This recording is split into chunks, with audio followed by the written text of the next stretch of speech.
Kenapa ramai orang hari ni bila dia buat dosa, ulang-ulang buat dosa sampai satu tahap dia rasa macam berat nak taubat, malas nak taubat, malu nak taubat. Aku belum ready nak taubat, malu lah. Malu lah nak solat. Malu lah nak tutup aurat orang macam aku ni. Layak ke?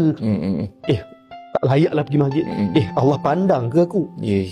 Kenapa? Sebab kita tak kenal Allah. Saya bagi contoh, mak. Kalau ada seorang anak tu dia derhaka, dia lari daripada rumah, tapi dia tahu mak dia ni sangat mudah memaafkan. Mak dia sayang dia, agak-agak dia senang tak nak patah balik kat rumah tu. Senanglah. Dia tahu yang kalau aku balik ni mak aku akan maafkan aku. So dia akan rasa mudah nak balik. Tapi kalau situasi kedua, anak tu derhaka, dia lari dari rumah, tapi dia tahu mak dia ni memang kaki pukul.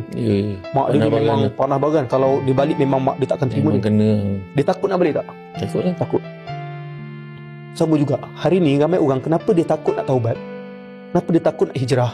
Kenapa dia takut nak kembali? Sebab dalam kepala dia anggap Allah jahat. Dia anggap Allah zalim. Dia anggap Allah benci dia. Allah bukan pengasih, Allah bukan pengasih, bukan penyayang. Benda tu membuatkan dia semakin jauh. Tapi kalau kita kenal Allah, yang mana dalam hadis Nabi kata rahmat Allah lebih luas daripada kemarahan Allah. Yes, Allah Maha Pengampun. Nabi ibadi anni anal ghafur rahim. Khabarkan kepada hamba-hambaku bahawasanya aku Maha Pengampun lagi Maha Penyayang. Wa anna azabi huwal azabul alim, dan azabku adalah azab yang pedih.